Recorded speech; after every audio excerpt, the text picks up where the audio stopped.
కొత్తపల్లి, నల్గొండవారిపల్లి, అట్లాగే ఎర్రిపల్లి,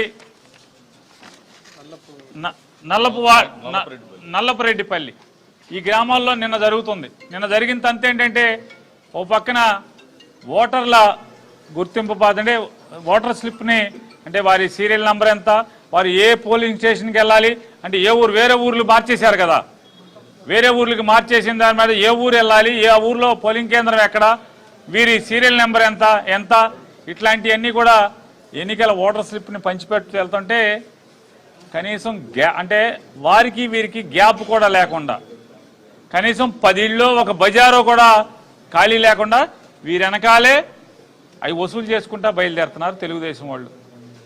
ముందుగా ఓటుకి 10,000 రూపాయల చొప్పున ఓటర్కి ఆశ చూపిస్తున్నారు.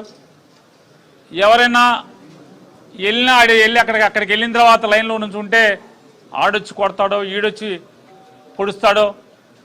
సాక్షాత్తు గన్మెన్లు ఉన్నటువంటి ఎమ్మెల్సీ రమేష్ యాదవ్కే ఇవాళ రక్షణ లేని పరిస్థితి.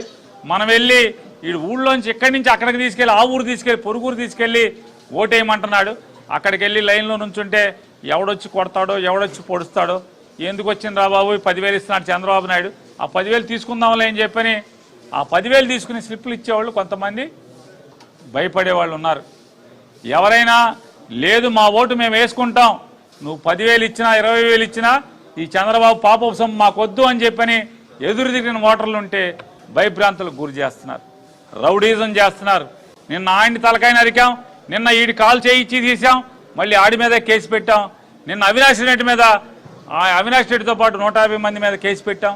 రేపు ఆయన్ని చేస్తాం, రేపు ఈయన్ని చేస్తాం, మిమ్మల్ని కూడా ఇదే గతి పడుతుందని చెప్పని బెదిరించడం, రేపు ఊళ్ళోంచి ఎలా బయటకు వస్తావో చూస్తామని చెప్పటం, ఇన్ని చెప్పి బెదిరిస్తుంటే ఇంటి బయట పోలీసు ఉంటాడు, ఆ బజార్లో సబ్ ఇన్స్పెక్టర్ ఉంటాడు, ఆ ఊరు సెంటర్లో సర్కిల్ ఇన్స్పెక్టర్ ఉంటాడు, కానీ ఎవడో కూడా